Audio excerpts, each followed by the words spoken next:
नमस्कार दोस्तों, कैसे हैं आप सभी। उम्मीद करता हूं सभी स्वस्थ होंगे, ठीक होंगे और आपकी पढ़ाई भी सुचारू रूप से चल रही है होगी। प्यारे बच्चों, यदि सुचारू रूप से नहीं चल रही है तो पढ़ाई स्टार्ट कर दो। बहुत अच्छा सुनहरा मौका है आपके पास। आप स्कूल जाओ या नहीं जाओ, कोई बात नहीं है, कोई दिक्कत नहीं है। बस आप हमारे साथ अड्डा 24/7 का जुड़े रहिए। आपके प्रत्येक सब्जेक्ट में 100 में से 100 मार्क्स दिलाने की हम लोग कोशिश करेंगे।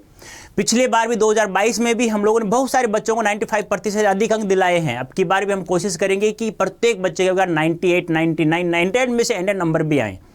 तो शुरुआत कर दीजिए। तो प्यारे बच्चों, आज हम 3 कविताएं हैं, पतंग, छोटा मेरा खेत और कविता के बहाने। इन तीनों कविता संबंधित प्रीवियस ईयर क्वेश्चंस के बारे में हम लोग चर्चा करेंगे, वो भी सब्जेक्टिव। एमसीक्यू की चर्चा नहीं करेंगे फिलहाल, हम लोग केवल सब्जेक्टिव क्वेश्चंस की चर्चा करेंगे। तो आप लोगों को भी रहता है ना कि सर पीवाईक्यू करवाइए, पीवाईक्यू कराइए, तो हम लोग चैप्टर वाइज स्टार्ट करवा दिया है मैंने। तो आ जाइए, जुड़ जाइए। कल हमने जो देखा था वो हमने मिक्स लिया था, पीवाईक्यू लिए थे, लेकिन 3 मार्क्स वाले क्वेश्चंस हमने किए थे कल। आज हम पढ़ेंगे चैप्टर वाइज पीवाईक्यू। तो जल्दी से आ जाइए, जुड़ जाइए सेशन के साथ में। तो पहला क्वेश्चन है, सोचकर बताएं कि पतंग के लिए सबसे हल्की और रंगीन चीज, सबसे पतला कागज, सबसे पतली कमानी विशेषणों का प्रयोग क्यों किया है। आप लोग बता सकते हैं कि पतंग कविता में, पहले तो आप लोग मुझे बताइए कमेंट बॉक्स में, इसका आंसर आना चाहिए कि पतंग कविता के लेखक कौन है। पतंग कविता के लेखक कौन है, मुझे आंसर चाहिए इसके लिए। तो क्यों किया इन विशेषणों का प्रयोग, देख लीजिए। कवि के अनुसार ये सभी विशेषताएं जो उन्होंने पतंग के लिए बताई हैं, वे सभी विशेषताएं बालकों में होती हैं। इससे कवि पाठकों का ध्यान आकर्षित करना चाहता है।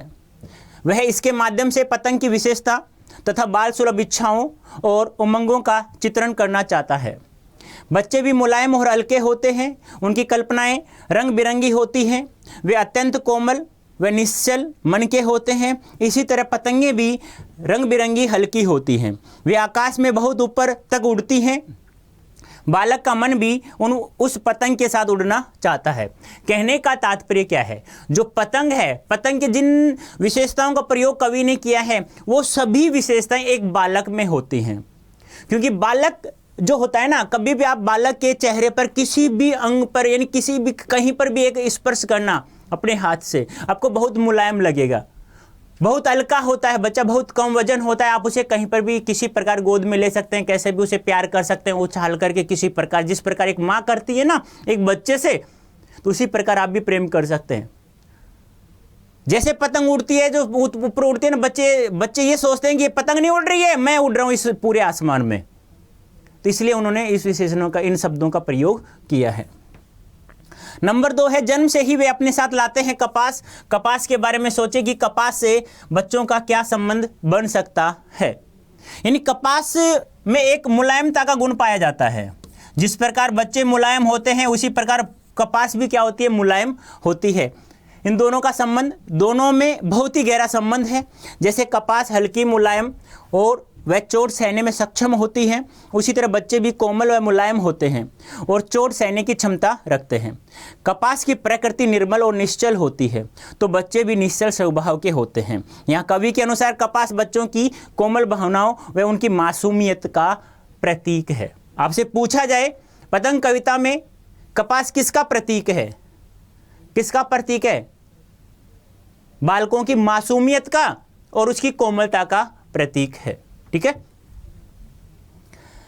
नेक्स्ट है, पतंगों के साथ साथ वे भी उड़ रहे हैं। बच्चों का उड़ान से कैसा संबंध बनता है। यानी कि जब बच्चे पतंग उड़ाते हैं ना और आवाज चिल्लाते हैं, ये काटा वो काटा, मेरा काटा उसका कट गया, इस प्रकार से आवाज करते हैं, तो उनको ऐसा लगता है कि ये पतंग नहीं, इस पूरे आसमान में मैं उड़ रहा हूं। तो उनका बहुत ही गहरा एक संबंध दिखाया गया है। कवि के अनुसार पतंग बच्चों की कोमल भावनाओं की प्रतीक है। जब पतंग उड़ती है तो बच्चों का मन भी उड़ता है, क्योंकि पतंग उड़ाते समय बच्चे बहुत ही खुश होते हैं। उस समय उन्हें कोई खतरनाक किनारे दिखाई नहीं देते हैं। वे भी पतंग के साथ साथ उड़ना चाहते हैं। वे भी आसमान की ऊंचाइयों को छूना चाहते हैं। इस समय वे रास्ते की कठिनाइयों की परवाह भी नहीं करते हैं। इस प्रकार लगता है कि पतंग के साथ साथ वे भी उड़ रहे हैं, क्योंकि जितनी हल्की पतंगें होती हैं उतने ही बच्चे हल्के होते हैं। जितनी मुलायम पतंग लगती है, कपास लगती है, उतने मुलायम बच्चे भी होते हैं। बच्चों से जितना प्यार करोगे ना, वो उतना ही ज़्यादा खुश होता है। और आप ही बच्चे हैं यार, 12th क्लास के तो बच्चे हैं ही। तो प्यार करना सीख जाओ, नहीं किया है तो कर लो। रस का अक्षय पात्र से कवि ने रचना क्रम की किन विशेषताओं की ओर इंगित किया है? तो अब आ जाता है हमारा छोटा मेरा खेत। लेखक का नाम तुम्हें बताना है, ठीक है? कमेंट बॉक्स में आंसर चाहिए मुझे इसका। रस का अक्षय पात्र क्या है? ऐसा कटोरा जिसमें कभी अनाज समाप्त नहीं होता, जितना निकालोगे उतना वापस भर जाता है, उसे अक्षय पात्र कहा गया है।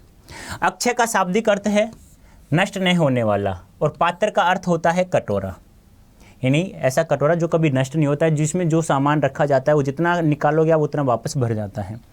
कविता की रसानुभूति भी इसी तरह की होती है। कहने का तात्पर्य है कि रसानुभूति का अक्षय पात्र कभी भी खाली नहीं होता। जिस प्रकार सूर्य भगवान ने द्रौपदी को दिया था, जिसमें कभी भोजन समाप्त नहीं हुआ था, उसी प्रकार रस पात्र को जितना बांटा जाता है वह उतना ही भरता जाता है। यह रस चिरकाल तक आनंद देता है, जिसका साहित्य में बहुत बड़ा योगदान है। खेत का अनाज तो खत्म हो सकता है, लेकिन काव्य का रस कभी समाप्त नहीं होता। उसे पाठक या कवि जितना पढ़ता है उतना ही रस उत्पन्न होता है। कविता रूपी रस अनंत काल तक बहता है। कविता रूपी अक्षय पात्र हमेशा भरा रहता है। यहाँ कवि ने क्या कहने की कोशिश की है? कवि ने एक छोटे से कागज को एक खेत के रूप में प्रदर्शित किया। जिस प्रकार से एक किसान है 5-7 किलो गेहूँ डालकर खेत में 40-50 मन इकट्ठा कर लेता है, उसी प्रकार कवि ने अपने मन के बाहों की, मन के विचारों की एक आंधी चली, उस आंधी को शब्दों के रूप में उस कागज पर उन्होंने लिपिबद्ध कर दिया, लिख दिया। फिर कवि ने कहा है कि किसान तो है ना एक दिन उस रस को काट करके समाप्त कर लेता है, लेकिन मैंने जो कविता लिखी है, जिस कल्पनाओं का, जिस विचारों का मैंने प्रयोग किया है, उसमें से कभी भी रस समाप्त नहीं होगा। उसे आप जितना पढ़ते जाओगे, जितना पढ़ते जाओगे, जब जब पढ़ोगे, जब जब नया रस प्राप्त होगा, उसमें कभी भी रस समाप्त नहीं होता है। इसीलिए कवि ने कविता को उसे अक्षय पात्र का नाम दिया है, जो सूर्य देवता ने द्रौपदी को दिया था, जिसमें खाना कभी समाप्त नहीं हुआ था। जितना वो खाना उसमें से निकालती थी उतना ही खाना वापस से भर जाता था।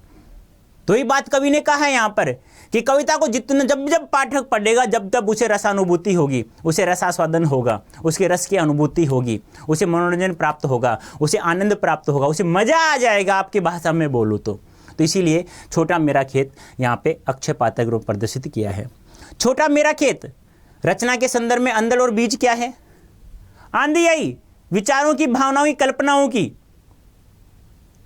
तो उसे जिस प्रकार एक किसान है खेतों में बीज डालता है, वो गल करके अंकुर के रूप में फिर वो फसल रूप में तैयार हो जाती है, उसी प्रकार से कवि के दिमाग में, कवि के मन में शब्दों की आंधी आई, और उन शब्दों की आंधी को उसने एक कागज पर लिपिबद्ध कर दिया, उसे लिख दिया है।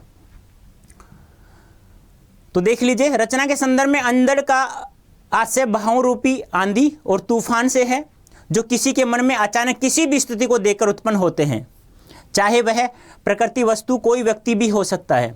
जैसे गांव की चौपाल देखकर नागार्जुन को कविता लिखने का भाव उत्पन्न होता है, उसी प्रकार क्रौंच नामक पक्षी के करुण आवाज को सुनकर वाल्मीकि के मन में काव्य उत्पन्न हुआ। बीज का आशय है जब कवि को अपने विचार और अभिव्यक्ति से है, जब किसी विषय पर कवि को अपने विचारों को अभिव्यक्त करना होता है तो वह किसी पन्ने पर उसे लिपिबद्ध करने के व्याकुल हो उठता है। कहने का तात्पर्य क्या है? आप लोग हो, आप किसी वस्तु को देख करके आपने विचार किया, कल्पना किया, ऐसा नहीं होना चाहिए था, ऐसा हो गया है, तभी तो ऐसा कुछ हुआ है। आप सोचते हो कि ऐसा नहीं होना चाहिए था। तो यहां वही बात है, यानी क्रौंच नामक पक्षी था, उसकी करुण आवाज, उसकी दुख भरी आवाज को सुना किसने? वाल्मीकि ने। तो उसको काव्य लिखने का मन स्टार्ट हो गया। उसी प्रकार गांव की चौपाल को देखकर नागार्जुन को कविता लिखने का मन हो जाता है। पक्षी की चहचहाती आवाज को सुन कवि को कविता लिखने का मन हो जाता है। बालकों के खेल को देखकर कवि को कविता लिखने का मन हो जाता है। उसके दिमाग में एक आंधी सी आ जाती है। वैसे ही आंधी यहाँ कवि के मन में आई है, वो भी शब्दों की आंधी, विचारों की आंधी, कल्पना की आंधी, भावों की आंधी, जिसे कवि ने एक छोटा मेरा खेत नामक कविता के नाम से एक छोटे से कागज के रूप में लिपिबद्ध करता है, लिख देता है। छोटे चौकाने खेत की कागज का पन्ना कहने में क्या अर्थ निहित हुआ? इन छोटा चौकाने खेत, जिस प्रकार एक छोटा सा खेत होता है कवि का, एक कागज का पन्ना, वो एक खेत के समान मानता है। जिस प्रकार किसान जितनी मेहनत करता है उतनी ही मेहनत कवि शब्दों के रूप में करता है। छोटे चौकाने खेत को कागज का पन्ना कहने में यही अर्थ निहित है कि कवि ने कवि कर्म को खेत में बीज बोने की तरह माना है। जिस प्रकार एक किसान अपने खेत में बीज बोने से लेकर फसल काटता है, उसी प्रकार कवि अपने पन्ने पर विचार रूपी बीज बोता है और कविता रूपी फसल काटता है। इसके माध्यम से कवि यही बताना चाहता है कि कविता की रचना करना सरल कार्य नहीं है। जिस प्रकार एक किसान को खेत में बीज बोने से लेकर फसल काटने तक काफ़ी मेहनत करनी पड़ती है, उसी प्रकार कविता रचने के लिए अनेक प्रकार के कर्म करने पड़ते हैं। यानी कि ऐसा नहीं है कि एक किसान ही मेहनत करता है।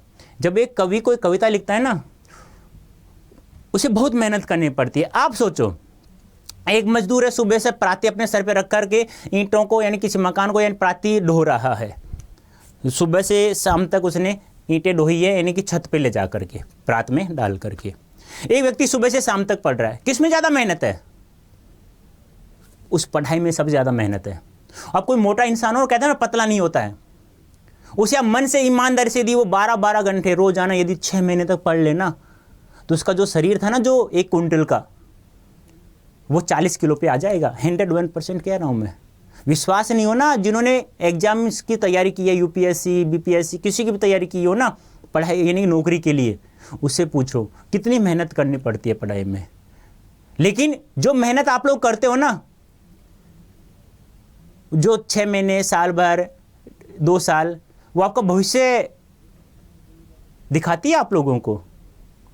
तो आपकी नींव बनती जा रही है। क्लास 10th में नींव बनी आपकी मजबूत, फिर अब 12th में बना लो मजबूत। अब 12th के जैसे एग्जाम दे दो, CUT के आज हमारे पास आ जाइए, एग्जाम देते हो तो फिर हम प्रत्येक सब्जेक्ट में आपको 100% दिलाएंगे। आपका मन चाहिए आपको कॉलेज हम लोग दिलवाएंगे, आपका सपना हम लोग साकार कर देंगे। नेक्स्ट है, इस कविता के बहाने बताएं कि सब घर एक कर देने के माने क्या है। अब कविता के बहाने सब घर एक कर देने के माने मतलब क्या है? बच्चों का जो खेल होता है, बच्चों के खेल में किसी प्रकार की कोई मतलब वो नहीं होती है उसमें मतलब कहते हैं ना, कहाँ किसी का सब दिमाग में नहीं आ रहा है, यानी कि कोई किसी प्रकार पक्षपात नहीं होता है। यानी कि उनको नहीं पता होता इस घर में से मेरी लड़ाई और इसमें घर में नहीं जाऊंगा मैं, नहीं। वो खेलते खेलते किसी ना तो किसी घर में, इधर इस घर से उस घर से इस घर, इधर उधर घूमते ही रहते हैं और सभी मकान में जितने भी सदस्य हैं उन सभी को दिल को एक कर देते हैं, यानी सभी का लड़ाई झगड़ा समाप्त कर देते हैं। तो यही बात यहाँ है कविता के बारे में। कवि ने कहा है जब मेरी कविता कहीं पर भी बच्चे खेल सकते हैं, कूद सकते हैं, सभी का दिल एक कर देते हैं, उसी प्रकार मेरी भी कविता कहीं पर भी किसी भी जगह पढ़ी जा सकती है। पूरे परिवार में सभी सदस्य यदि झगड़ा कर रहे हैं तो उन सभी को एक कर देती है, प्रत्येक परिवार को वह जोड़ देती है। कविता के बहाने कविता में सब घर एक कर देने के माने का अर्थ है सीमा का बंधन समाप्त हो जाना, या दूसरे अर्थ में कह सकते हैं कि भेदभाव समाप्त हो जाना। जिस प्रकार बच्चों के खेल में किसी प्रकार की सीमा या भेदभाव का नहीं होता है और ना ही वे भेदभाव पर ध्यान देते हैं, उसी प्रकार कविता का संसार में कहीं पर भी सीमा का कोई बंधन नहीं होता, अर्थात रचनात्मक कार्यों में किसी भी प्रकार का कोई बंधन नहीं होता। कविता में सिर्फ शब्दों का खेल है। कवि बच्चों की तरह पूरे समाज अर्थात संसार को एक मानता है। वह अपने पराई का भेद भूलकर ही कविता की रचना करता है और कविता समाज संसार को एक करने का कार्य करती है। जिस प्रकार बच्चे खेल खेल में सभी परिवार सदस्यों को एक कर देते हैं, उसी प्रकार से कवि की कविता भी कर देती है सभी को एक। कविता और बच्चे को समांतर रखने के क्या कारण हो सकते हैं? बात तो सी, जिस प्रकार कवि है कविता लिखता है, जिस पर बच्चा खेलता रहता है, दोनों का एक समानांतर बहुत अच्छा गहरा संबंध होता है। कवि ने बच्चे और कविता को समानांतर रखा है क्योंकि बच्चों में रचनात्मक ऊर्जा होती है। उनके खेलने की कोई निश्चित सीमा नहीं होती है, वे जब चाहें तब खेलते रहते हैं और उनके सपने भी असीम होते हैं। ठीक उसी तरह कविता भी रचनात्मक तत्वों से युक्त होती है, उसका क्षेत्र भी विस्तृत होता है, व्यापक होता है, उसकी कल्पना शक्ति आनंददायक और अद्भुत होती है। यानी कि जिस प्रकार से एक कविता होती है, जिस प्रकार बच्चे का खेल होता है, उसी प्रकार कविता भी हमें खेल खेलती है हमारे साथ में। जब तक हम शब्दों का अर्थ अच्छे से नहीं समझ पाएंगे, लेकिन कविता कोई भी कवि लिखता है ना, तो वह सरल शब्दों में लिखता है। वो जब को उसे पढ़ते हैं ना, कोई पाठक जब उसे पढ़ता है तो एक अनपढ़ व्यक्ति को उसको बोल जब वो सुन लेता है तो वह भी उसे समझ जाता है। तो यही बात होती है, जिस प्रकार से बच्चों में जब मन जचे जब खेल लेते हैं, क्योंकि उसमें रचनात्मक ऊर्जा काफ़ी होती है। बुढ़ापे में नहीं होती है इतनी जितनी बच्चों में होती है। वही बात यहाँ कविता के बारे में बताया गया, उसमें भी रचनात्मक ऊर्जा होती है। कविता के संदर्भ में बिना मुरझाए महकने के माने क्या होते हैं? कवि ने कहा है कि एक फूल को देखकर, यानी फूलों को देखकर कवि को मन में एक कविता लिखने का बहाना मिल जाता है। लेकिन एक फूल होता है, वह कम समय के लिए खिलता है और कुछ समय तक ही वह खुशबू बिखेर पाता है, उसके बाद वह समाप्त हो जाता है। लेकिन कवि कहता है कि मेरी कविता कभी मुरझाती नहीं है, यह हमेशा चिरकाल तक, जब तक इस संसार में इंसान रहेगा तब तक वह महकती रहेगी, लोगों को महकाती ही रहेगी। तो यही बात यहाँ है, क्योंकि कभी भी कविता मुरझाती नहीं है। कवि का मानना है कि कविता कभी मुरझाती नहीं है और न ही कभी उसकी महक कम होती है। वह अमर होती है और युग युगांतर तक मानव समाज को प्रभावित करती रहती है। अपनी जीवंतता की वजह से उसकी महक बरकरार रहती है। कविता के माध्यम से जीवन मूल्य पीढ़ी दर पीढ़ी चलते रहते हैं, अर्थात वह मानव को हमेशा जीवन जीने के मायने सिखाती रहती है। बात तो सही है, जब जब आप किसी कविता को पढ़ोगे ना, जब जब आपको नई सीख मिलती रहेगी, नई नई चीज़ें मिलती रहेंगी, क्योंकि जब जब आप कविता को पढ़ोगे ना तो आपको नए नए शब्दों के अर्थों के बारे में तुम्हें पता चलेगा। आज पढ़िए, फिर एक साल बाद पढ़ोगे तो कुछ शब्दों में परिवर्तन होगा, कुछ अर्थों में परिवर्तन आप लोग करोगे स्वयं के रूप में। तो यही बात है, आपने कक्षा 10 में जो गलतियां की कक्षा 12 में नहीं करोगे। अब आपको जितना पढ़ते हो, जितना याद होता है, उतना आप लोग कक्षा 10 में नहीं कर सकते थे, क्योंकि अब आपकी मेमोरी बढ़ गई है, धीरे धीरे बढ़ रही है, धीरे धीरे आपको ज्ञान होता जा रहा है, धीरे धीरे आपको सीख मिलती हुई जा रही है कि हम जितना पढ़ेंगे, जितनी मेहनत करेंगे, उतना ही फल मीठा होगा हमारे पास। तो वही बात यहाँ बताया है कवि ने। तो प्यारे बच्चों, यहाँ जो कोड दिखाई दे रहा है Y323, ये लोग आप स्पोकन इंग्लिश का पावरफुल बैच ज्वाइन करना चाहते हैं तो आप लोग कोड यूज करें Y323। जैसे आप लोग यो कोड यूज करोगे Y323 तो आपको मैक्सिमम डिस्काउंट प्राप्त हो जाएगा। अब आप लोगों को प्रत्येक PDF चाहिए, किसी भी प्रकार की, चाहे PYQ हो, चाहे आपको क्वेश्चन आंसर हो, सब्जेक्टिव हो, MCQ हो, प्रत्येक PDF चाहिए तो Adda24/7 ऐप डाउनलोड कीजिए, वहाँ से आपको प्राप्त हो जाएगी। तो कैसी लगी आपको क्लास? अच्छी लगी हो तो लाइक वगैरह आप लोग देख लीजिएगा, लेकिन कमेंट करके वैसे बताना है कि आपको प्रत्येक क्वेश्चन याद हुए या नहीं हुए हैं। नहीं हुए हैं तो एक बार PDF जैसे प्राप्त हो जाए आप लोगों को Adda24/7 ऐप से, तो घर पर बैठकर प्रैक्टिस कीजिएगा। 101% कह रहा हूँ, आपको समझ में आ जाएगा। तो प्यारे बच्चों, अभी के लिए इतना ही। धन्यवाद, थैंक यू सो मच।